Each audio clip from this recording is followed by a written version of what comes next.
Welcome to DXDAO governance discussion for Wednesday, May 25th, 1500 UTC. Let's start first with the proposal roundup. Let's first just here's the agenda for today, a couple mainnet things, Gnosis chain, and then a couple different discussion items, and also some hopping times in the forum too, if you're looking to check out some things going on. But starting first with Mainnet, there's been a couple different rep syncs here. I think this one has actually already passed. And then Medusha's is going to pass in the next day here. So I think we went over the importance of tidy rep last week and a nice post by Sky about doing this. And there's been a lot of discussion about this. And so, yeah, it's good to see some of the Mainnet proposals. And I know some other people are out there doing that too. And then there is a proposal to update swapper.eth content hash to swapper v 1.0.0 beta number 12. So a lot of good features in this. I believe there is both cow swap integration and maybe some bridge integrations in this, but I don't know if anyone from Swapper team has a TLDR on what's in the latest release. Beta 12. So yeah. Let's bring on the changelog here. I don't remember it by heart. I know we removed a couple of big things, but if you can click on the first thing in the proposal body, you can go to the release note with the main highlights.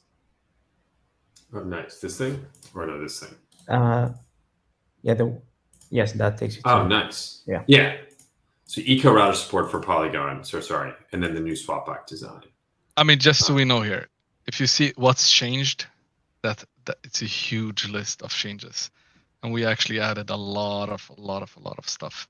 But the major things are basically the swap box and adding Polygon. But inside of here, you could read more details. And this update is basically like 2 months of work, and we still have more stuff that is not merged. But yeah, it's a pretty big update. And obviously, like, cool to see different names, screen names here, different people contributing and working on that. I will just make a comment as not just Swapper, but also DXgov, as someone not well-versed in the product world. I do very much enjoy all of the discussions and like updates and things like that, because it actually, it's easy to follow along like this. So that documentation is helping. Cool. And then, the next up is payout to Sigma Prime for auditing services. So this is a big contract. It's $150,000 or $160,000 transfer of USDC. And so this is Sigma Prime, one of the big auditing firms out there, big three, one of the primary ones. So John, maybe you can give us a kind of brief overview of what the audit is covering. Yeah, exactly. It's covering the guild's governance contracts that are going to be used for Swapper and beyond. And this is our first, our first audit of those kind of contracts in their current state. In the top there, it links to the signal proposal that we passed a couple months ago, kind of outlining what was involved here. Sigma Prime takes the payment upfront, so we actually don't have anything to show yet, but they should be done in the next couple weeks, and I will be sharing their audit report as soon as it's ready to be shared. Typically, we share the audit reports with the development team first, make sure that they get a chance to review it, feel good about sharing it more widely, and then we can share it further.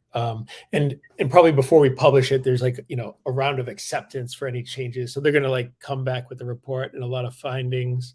And then, the gov team's going to have to respond to those and hand it back. And then they need to accept it. Sigma Prime, as Chris mentioned, is one of the better known brand name firms. They're also the company behind Lighthouse, which is one of the ETH2 clients. I think it's actually the second most used client now after Prismatic. But yeah, they've been doing auditing for a long time, kind of based out of Australia. And yeah, I would probably put them up there with Open Zeppelin, Trail of Bits, the very best probably. So I have very high expectations. Obviously, we're paying a lot here.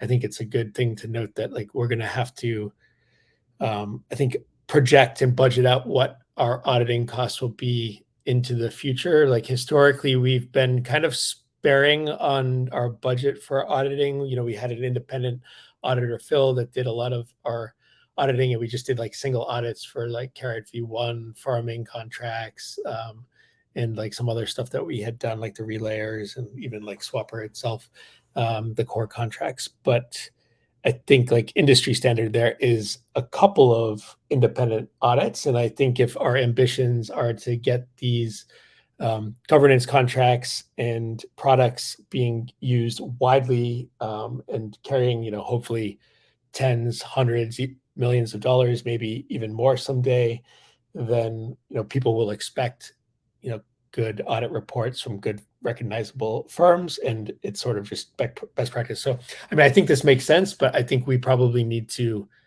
have a good discussion about what the budget like going forward is. Like this is our like first time working with Sigma Prime, and so I think it's great to have this relationship with one of the best firms. They told me that, I mean, I'm taking their word for it, but I don't have any reason not to trust them. But they said that, you know, even what we're paying here, it's actually gone up in the meantime. And actually, I think, Chris, you were asking me the other day what I thought about like the auditing market. And so obviously we've seen the crypto market declining, right? Like people are actually kind of widely saying bear market now, and prices have come down quite a bit. Like ETH's like more than 50% off its highs. But I think other things lag that public market effect. So like, you know, there's a lot of VC funds that announce that they have, you know, billion-dollar funds lined up in recent months. And so those guys got to deploy all their capital to companies and projects that are going to continue to build. Of course, you have all the other existing projects continuing to build. So I would say like, you know, private fundraising lags the public markets a little bit, and auditing lags the private fundraising even more, right? So I think auditing demand will stay very strong, if not actually increase in the next few months, and then like into the you know, year or two from now. Yeah, maybe I'll say something about this. I think, you know, kind of like builders are not going to stop building, and I see no reason for like auditing to slow down, or like auditing prices to slow down, like any of the rest of the market, because it's kind of like a necessity, and this is always a bottleneck. And yeah, I don't think like auditing prices are going to go down even through, I don't know, like a year of bear market. Yeah, exactly. I'd say it would probably take, my guess would be it would take like maybe 2 years before we'd like start to see it really drop. Level K, we were doing auditing back in like 2018, 2019, and we did like, you did see things soften up in 2019, but like, you know, the peak was like January 2018, and like auditing demand was like growing through 2018, and like still pretty strong. And I think like we're in, I think way less people are going to leave now. This is the early stage kind of bear market denial on display. No, I'm just kidding. Escape velocity, I think, is what Nylon is saying, though. It's kind of like, and part of that is like September. Well, I mean, I think part of it is like the funding component. Like that there were like that funding component probably won't dry up as much in the last downturn. And like, I think people stuck around and built during the last one, and there was a lot of things going on. I think there was a lack of funding, but I think now, given the money that's already kind of flowed into the space, plus how much has already been raised, I feel like the funding will not drop off like last time. And like firms like Sigma Prime have that like kind of premium like branding, so that even if the market does like soften and decline, like they are not going to have like a lack of demand, because you'll always have like the best projects wanting their services. And so you can actually look at this address that this is sending it to, and you can see other firms paying them, including like the Sushi Swap deployer, yeah, or the sushi swap operational multi-sig.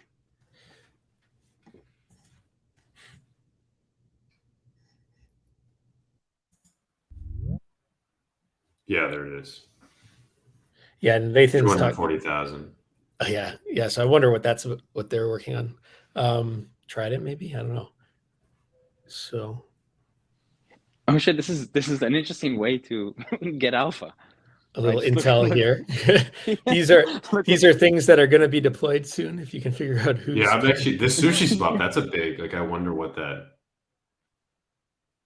Because I feel like they've already tried it. And you can sort of guesstimate even like what the. I don't know how they feel about us doing this on our public call, but yeah, you can probably even guesstimate like how big that code, base awesome. Was that they're based on the amounts and whatever. Well, yeah, cool. Yeah, lots more on that, and yeah, cool to see it. And yeah, I don't know, it's kind of like moving up a level in a lot of ways, that I think we can be considering that, and I think that's a good thing, and getting better and excelling. And that's it for Mainnet. Let's switch over to Gnosis chain. Yeah, I guess just while we're waiting for DXvote to load there, a couple proposals here. You can see there's a signal proposal, I believe is set to pass in 10 hours. That's DXDAO to commit to a ministry position in DAWN DAO organized by the DAOists. Sky has talked about this on last week's call, and then we also talked about on the community call there. I don't know if there's anything else to add here, Sky. Just that for, I guess, a signal proposal that this is not moving money. This is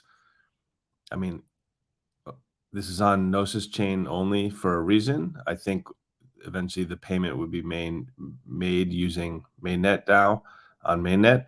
But this signal proposal, if a few people vote on it and it passes, that theoretically is the voice of DXDAO. If there is more people supporting it, it's more signal that the community is excited about it, rather than just not or that just is okay with it. There wasn't much feedback from community in the forum post about it, so yeah, which is always a good place to get signal in the forum post. But since this is a vote, if you do support this, go ahead and vote for it. If you are super against it, you can also vote against it. And then if you are indifferent, you always have the option to not vote, or vote with some smaller percent of rep, which is what DXvote is cool. Lets you do that if you want. So, but having more signal from more people that hold rep for any of these signal proposals is always better than just a few people. Like, obviously this can pass with one person voting, and that means that the DAO did not vote against it, but it doesn't show like massive support either. So always better to have participation in signal proposals if possible. Definitely, and I think that gets to the legitimacy we've talked about before. How do things gain legitimacy? And the reason kind of you saw Katie Fork's name is that I've been impressed by the content generated by the DAOists, and there's not very much, I think, high quality content out there in crypto in general, specifically in DAOs, in having relationships with media and content producers in the space. I think is a good way to build a brand going forward. And then just a couple other contributor proposals and stipends. There's Wayne's DX Amsterdam proposal. There's Katie Fork's proposal for April and May. This is actually the first half of the one that I just submitted. There's Dino, Chris, and Benny contributor proposal. There's 2 from Van Grim. I believe this is Van Grim's first proposals. I know that he had kind of working on some entity setting up there. And then, yeah, a couple different buybacks, and then DX Columbia stipend from Nathan. This is after the DX Columbia stipend proposal passed last week from Melanie, and then as part of that, you're able to pre-claim that if you're going just in order to pay for flights ahead of schedule. So those were all of the main items on yeah, on Gnosis chain. I wasn't sure if there's any questions, comments about any of the proposals outstanding.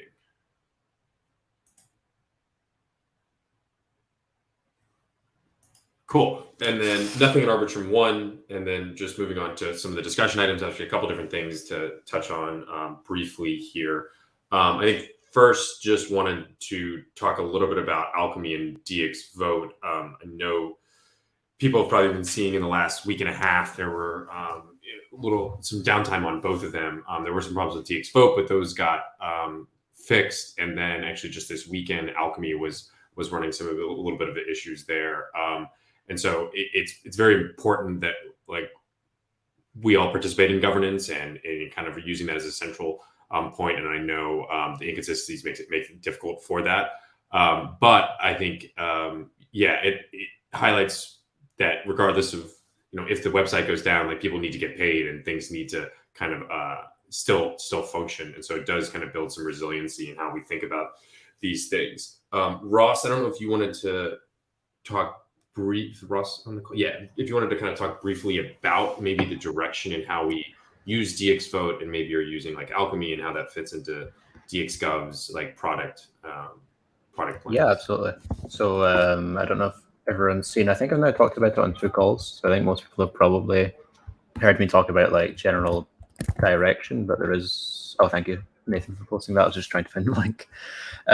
Yeah, so we now have like a bit more of a formal update also in the forum. And you can also follow through the Notion to see the original thing I wrote up, but it's mostly the same as what's in there. And so you can take your time to read through that on your own for some more detail. But yeah, we're essentially just kind of splitting up, I guess, like the responsibility. So there's a diagram in here that might help if you can scroll down a little bit. Yeah, just there. Yeah, so like we're splitting DXvote legacy now. Instead of when originally we sort of intended this to be the governance application to get everyone to use it, now it's more focused on like as much stability as we can. So keeping in theory, DXvote should be, I think John will get onto this later, but like the second last line of defense. Like I said, it might take a bit longer to load than Alchemy, but it has less reliance on things that we don't control. And then we still have Alchemy, which is what a lot of people end up using for their contributor proposals. And just generally, people that aren't doing governance every day tend to use Alchemy, which is fine. It's good that we still have that there, although obviously we don't actually fully control the UI. And then we're now splitting off into a new application, which we've already done a lot of the code for. It's basically what we've been talking about with guilds. But now that will be a unified application. A unified application only focusing on the new parts of governance. So yeah, that kind of, I think, summarizes most of the stuff, and you can read the article for a bit more detail if you haven't already been on any of the calls.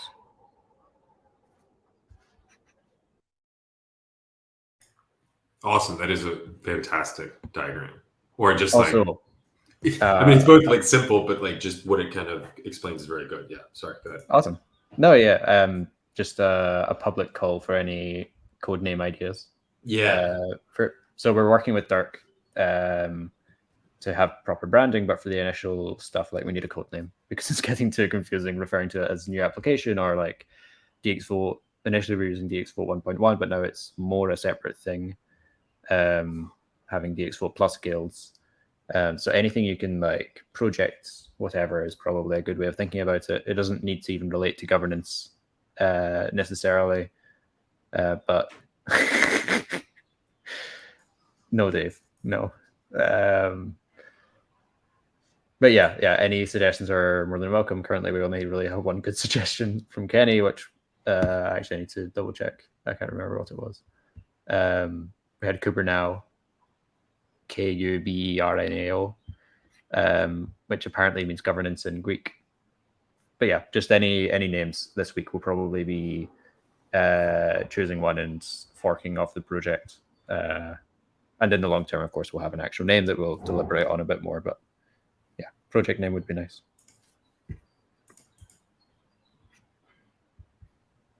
I don't know if people can see on the recording, but Dave is lobbying for decentralized autonomous voting engine, aka Dave, for the name. I am In impressed the with chat. the ability. That was a good. It's a good acronym. At least it's not just Dave. That's a. It is. Unfortunately, the idea of the application is more. It's less of just the engine. It's more the entire suite. So I don't think we can go with that. Fortunately. Sorry. Yeah. Sorry, Dave. It's unfortunate. Cool. So that's kind of where we're at in terms of like Alchemy and DXvote. And so, yeah, we'll kind of be both using those to manage things. But as it said, like DXDAO being so on chain, even have two different applications that you're relying on for governance, that could still fail at certain times. So we do need to be able to like govern without those. And so like one of the ways you can do this is actually interacting with them on Etherscan. So I don't know if John, if you want to maybe... Yes, I can kind of expand upon what Ross and Chris are getting at here, which is, like the security and access to governance and why that's important. I think, oftentimes a little bit of historical context can go a long way for helping kind of just like understand the why of like what's happening, right? So I'm just going to share my screen and go through a few things now, but I'll put up the bonding curve, which we were talking about a little bit before the recording, kind of just to start here. So like a little bit of historical context for those who maybe weren't around in 2020, but bonding curve is how DXDAO raised capital. So like starting in May, about 2 years ago, this curve was launched by the DAO. There was actually a proposal to set the content hash to this, a similar UI to this. It's been updated a little bit since then, but very similar to this. Credit to Geronimo, who actually was working on designs for this UI as early as like summer of 2019. And yeah, so like ETH was sent into the bonding curve that minted DXD. So we had 100,000 DXD pre-mint that was put into a lockup contract that's releasing still today to the DXDAO treasury. That's over 3 years. So it's mostly released at this point, but there's like another year. Sometimes you'll hear Dave say, look, another X amount of DXD has been vested to the treasury. That's usually somebody calling the public function on that, on the curve so that it releases some, not on the curve rather, but on that lockup contract so that it releases DXD to the treasury. 90% of the ETH that went into this curve was sent to the DXDAO treasury. 10% was left in the curve. So you can actually see the reserve still now is almost 2,500 ETH on the bonding curve contract itself. Another thing to note is that the bonding curve contract is the DXD contract. Those are one and the same. So if you like go and find DXD on Etherscan, that address is the same address. It is like the contract address for the bonding curve itself. So you'll notice like the DXD token contract has this amount of ETH on it. And yeah, so, price of DXD peaked at 1 ETH in fall of 2020. I think it was in September. Obviously came down a bit since then, but yeah, just some context here on how DXDAO raised its capital. And I think as rep holders, we all have a lot of responsibility, right? We have responsibility to build and execute on our job responsibilities, but we also have responsibilities as governors for DXDAO. And that means like being stewards of this, treasury, which we were very fortunate to see appreciate with the price of ETH. And, also with everything else that like DXDAO is doing, right? Like we're responsible for making sure that it continues to work and continues to exist.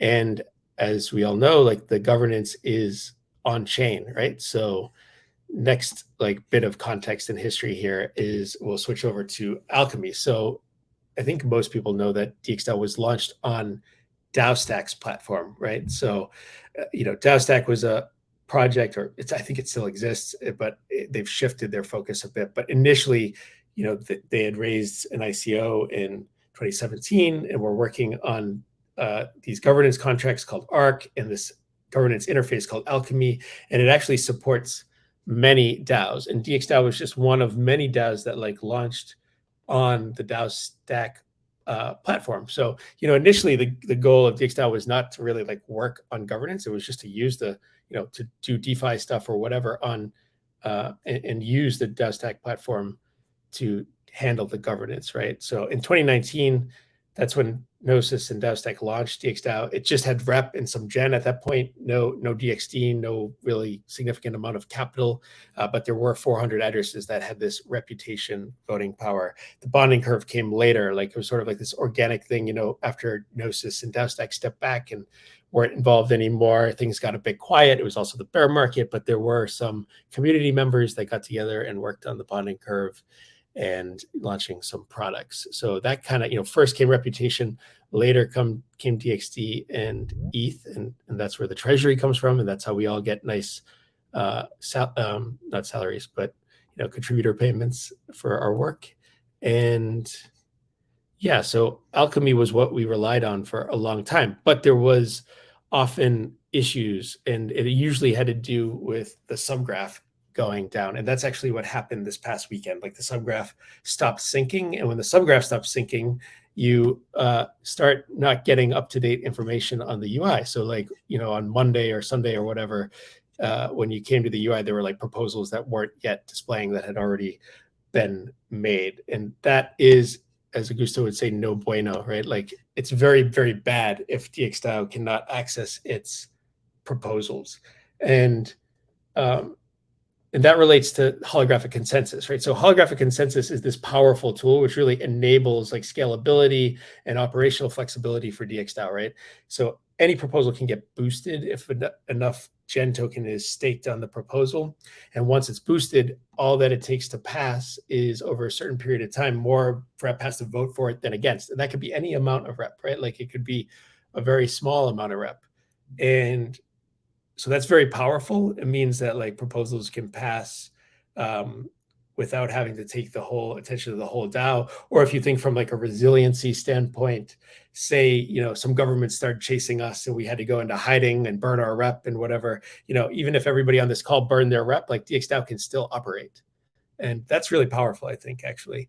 But it's also very dangerous, right? And it's a bit stressful if you think about it from the point of view that we have this responsibility for the treasury, because all it takes is like one malicious proposal to sneak through, and that proposal could drain the treasury. It could mint a lot of rep and then control the DAO, right? Like, so literally like it's a huge existential threat. And I really mean existential, right? Like if that something like that were to happen, like it's over, like we're done. We can't pay any people. I mean, maybe it's not completely done, but you can no longer pay people, right? Like wouldn't have control of the product ENSs. It would be a calamitous disaster for DXDAO, right? So it's very, very important that that's prevented from happening. And so back to like, how do we actually, maintain control over governance? Because of holographic consensus, it's very important that people always have access to the proposals and are always like paying attention to what's happening,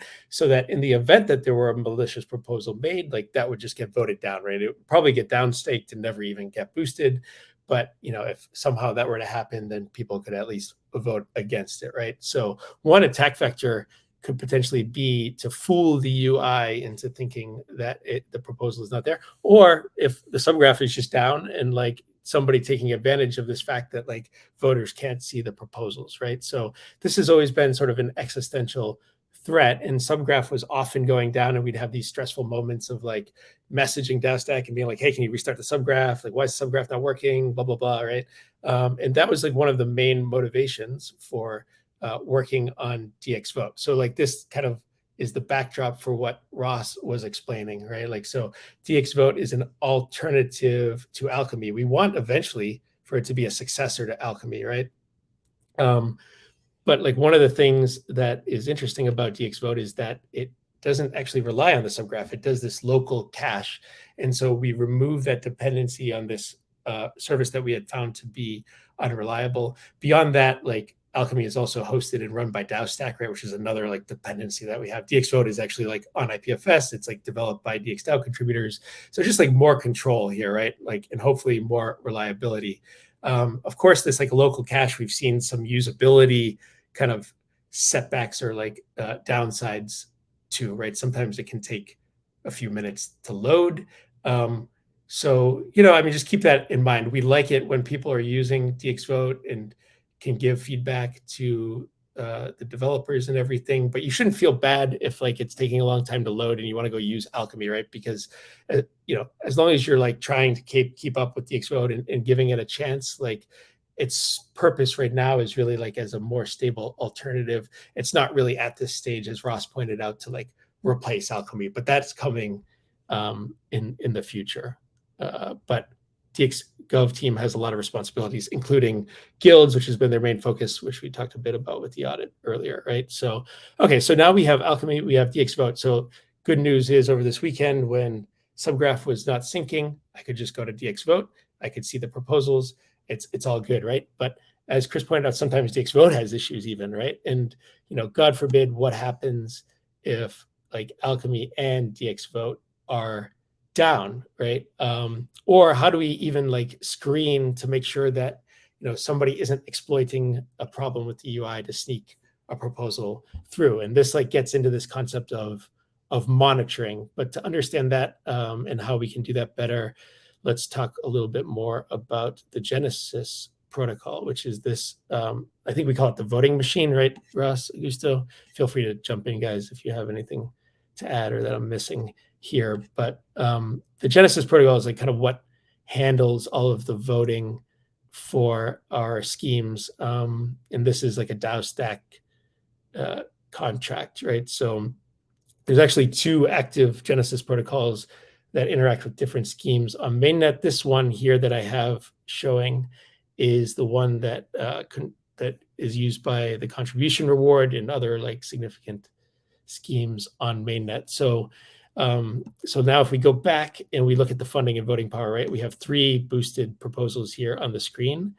And say I want to just like double check that the UI is doing what it's supposed to be doing, I can go into a proposal. I have to grab the proposal ID. I go back to the Gnosis protocol.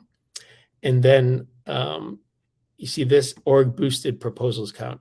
This could tell me the number of boosted proposals currently, which I could match against the UI and like get some confidence that there isn't an issue with the UI. But what is org here? It's not actually the proposal ID and it's not the DAO address. It's actually something related to the scheme. And to get the proposal organization, I have to go up here, put a proposal ID from that scheme in there. So this is the contribution where I take that org ID, I put it into this, and it tells me 3. So everything is looking good here, right? Because we have 3 proposals boosted on Alchemy, and the Etherscan is also telling me 3. So I feel pretty good that this is showing the right stuff.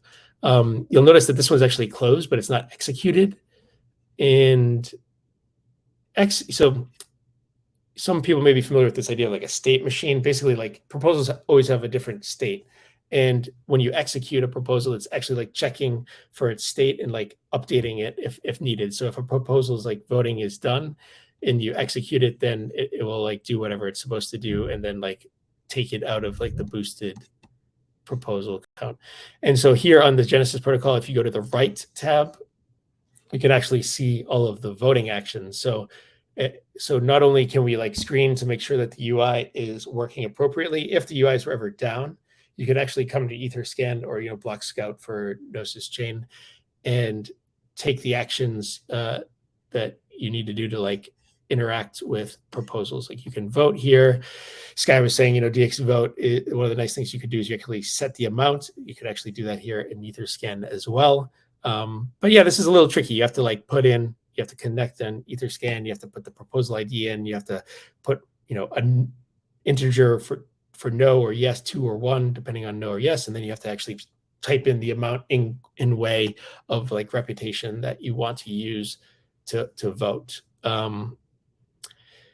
So yeah, I mean, that's like an overview. Like, I think we need to go maybe into more depth to get people really like up to speed and to have the skills to be prepared when and if the time comes that this is needed. But I think what the first step that we're talking about doing within like kind of what we call like Gov DevOps, and this is like, Chris, Dave, Ross, myself, Augusto, kind of thinking about this stuff is, some of us individually have been doing monitoring on a regular basis. Like we actually have scripts that we can use to check the number of proposals, that kind of thing, in addition to just looking at Etherscan. And we want to make this like a more robust system that actually like scales with the DAO, right? Like it's not really great that there's only a couple of us doing this monitoring. And so we want to expand this into a more reliable like system that's transparent, that has contributors participating kind of equally across the board. And so our next step is to kind of form like a small team. We'll probably, draft a couple other contributors in addition to ourselves, and create like a shared spreadsheet, that kind of thing, and like actively share our like records of how we're monitoring and like what that is. So that's a lot. I tried to go a little bit fast because we only have limited time here, but any questions or thoughts on that? Amazing summary. Thank you, Nella. Go ahead, Adam. Yeah, is this the only contract we need to monitor, or there are other contracts? For example, I believe there was another contract if you want to make like ENS updates, because that could be also a supply chain attack vector. Yes, let me share again here. So I'll go to Alchemy because they have this like overall view of the plugins and like what's happening within each one, right? So yeah, actually all of these are important to varying degrees. And so, with monitoring, I think we actually have to be mindful of all of them. I don't want to get ahead. I think one of the next topics is actually about deregistering ones that we don't need. So Chris is about to talk about that. But yeah, I mean, to your point, there are other ones besides the funding and voting power that are important. The multi-call schemes interact with some important contracts. Oh, what happened there? Blockchain disappeared.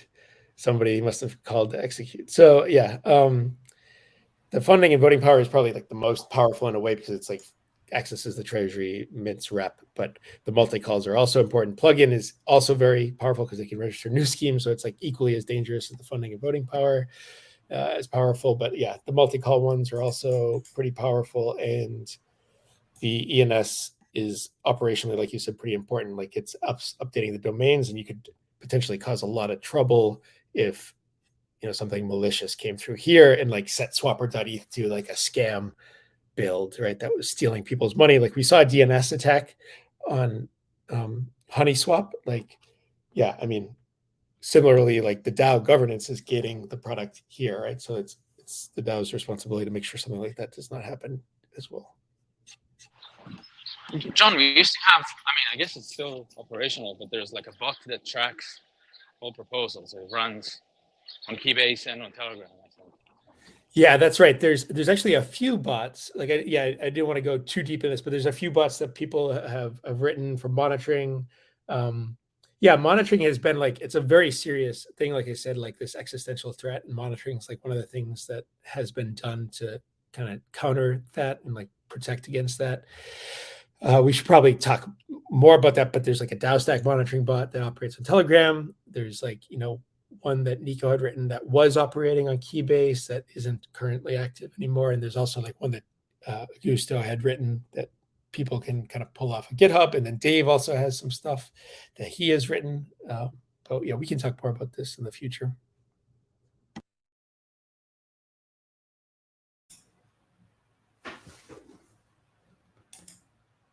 Bots. Oh, Discord monitoring bot.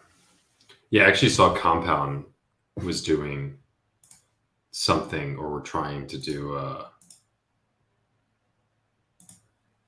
I would say monitoring, I think, is like, it's not just a DXDAO problem. Like, I think this is going to be an important facet of on-chain governance, like, into the future.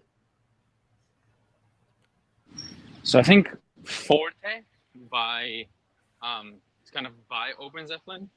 It's sort of like a marketplace, I guess, for scripts, I guess.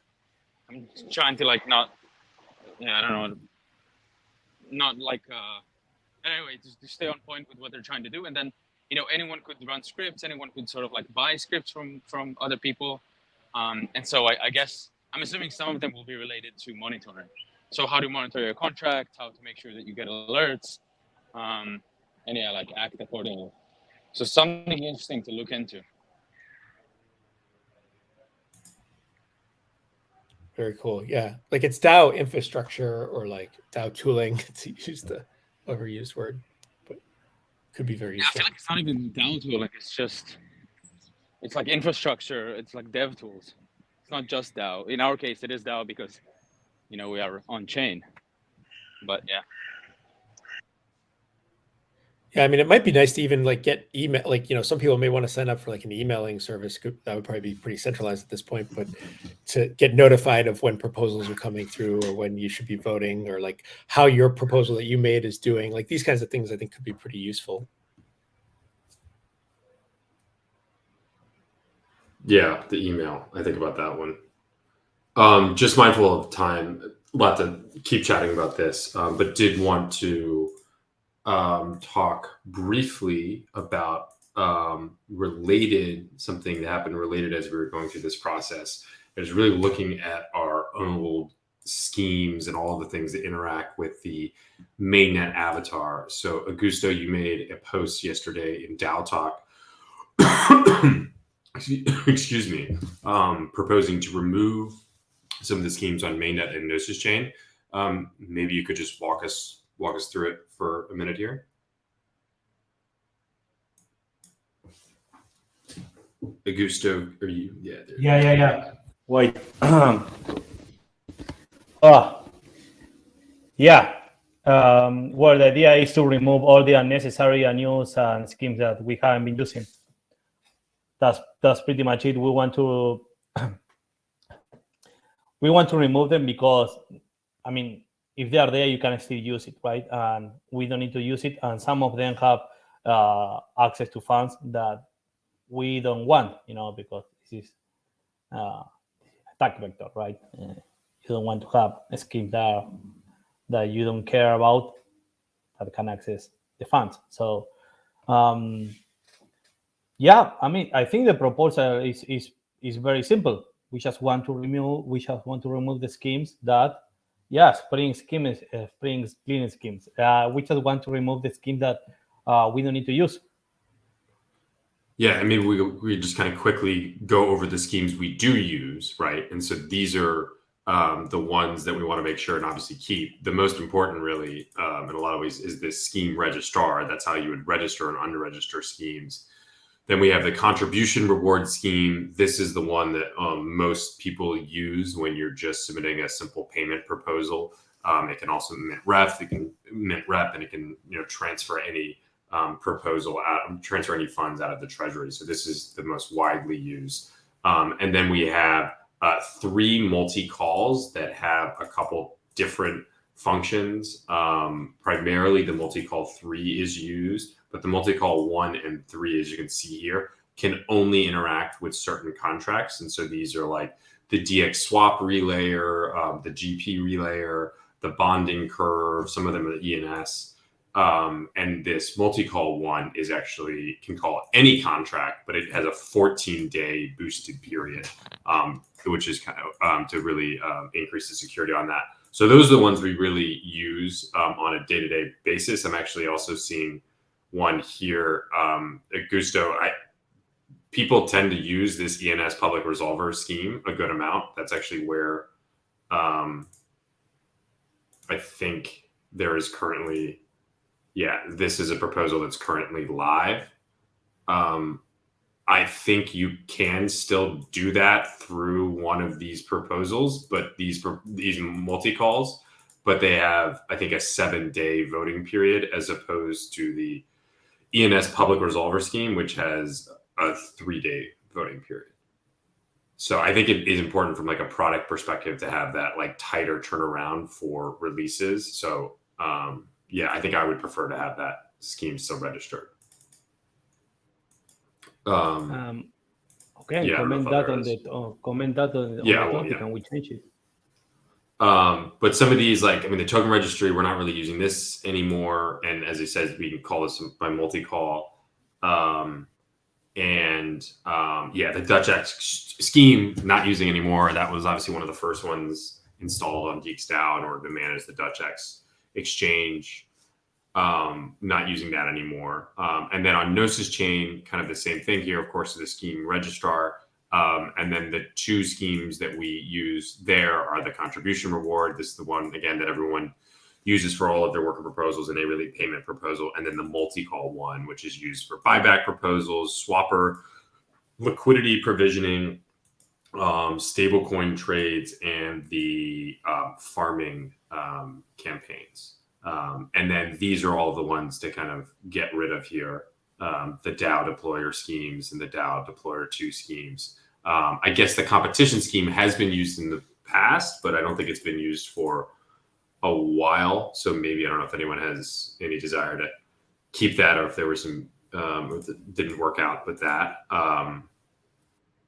But yeah, some things to check out here and look through.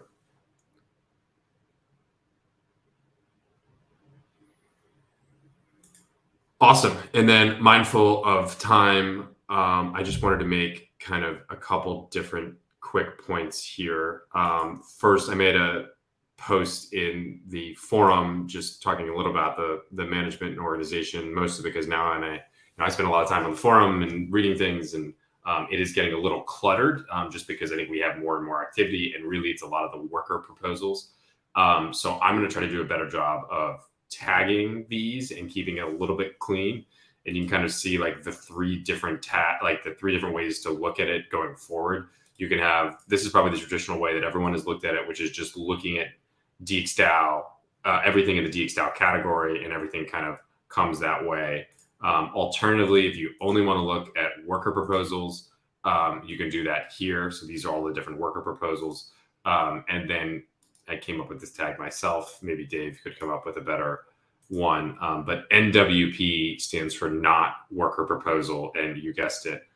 These are not worker proposals, which, I mean, worker proposals are interesting, but this tends to be like some of the more interesting discussions here, right? So, I mean, the DXgov, this swapper arbitrum, a lot of these are like interesting things to look at. And so, yeah, I'm going to try to keep that. And maybe if you can, try to tag your proposals, if it's a worker proposal, with the worker proposal. People are doing proposal worker, which is fine, but I think separating one out to worker proposal.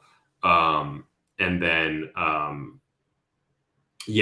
if it's not worker proposal, just do NWP. I do now have admin status, and it's pretty easy to actually go through and add these, so I can do that if you miss it. But of course, it makes my life a lot easier if you do that. But anyway, I think this is also something we should start thinking about a little bit more. We talked, and I think there's like kind of a whole, how do we build the tech stack of a decentralized forum? It's just, a huge problem. And I don't, that we can kind of tackle it on the product side. But I think there is something about like, well,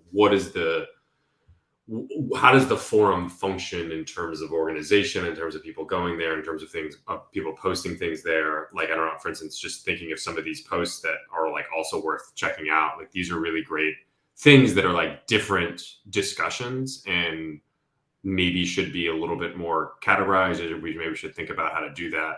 And there's even one I didn't have on here, which is from Nathan, which is about like provisioning liquidity on Swapper, I think, like a guide there. So anyway, if you have any other thoughts on the on the forum management organization, not just this, but anything and suggestions, feel free to leave it on this post here. And then lastly, just briefly, just a call to brainstorm or think about a bit. So with the buyback extension proposal that passed last Monday, that was as part of that, there were a couple different things that DXDAO was going to commit to going forward for the buyback program, and also is kind of exploring a new design or new kind of token structure for DXD and kind of come up with some solution. This, I think, it takes the form of maybe like a working group, something that we did for governance 2.0. It was like a problem. We said, okay, we're going to set aside time out of our normal calls, out of our normal kind of like governance structure. There are normal decision-making things to try to engage and come to a solution for that. I think a key part of that, and I think a key reason actually the governance 2.0 working group was like, I thought worked out in the end, was because we had outside people giving input and ideas, and some of it wasn't used, but just like having those different ideas involved in the process, I think would be really important. So as we think of like doing this DXDToken working group, which we'll start with a post about it and kind of give some discussion on how that will work. But it would be really helpful if anyone had any ideas from other people, you know, in other communities that want to contribute or would want to sit on a call every 2 or 3 weeks or something and kind of give input. It's kind of a fun idea. So yeah, if you know of anyone, maybe even some influencers, yeah, try to get them involved. I'll be working on a post about this in the next week or so.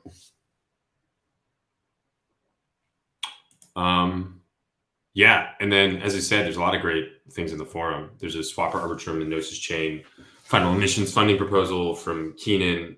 There's a call for payment facilitation service providers from Dave. And then, yeah, there's some DXC tracking 22 updates from Ali, and also a mainnet rep sync guide from Ali there. So lots of things in the forum. If you're interested, please check them out. Those are all important, so everybody should check those out, I think.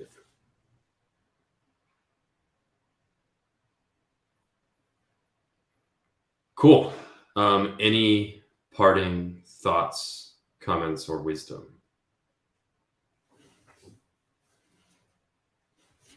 Best thing going down. Only up. Awesome. Well, thanks, everyone. Have a good Wednesday. Bye. Thanks. Cheers. Bye bye, guys.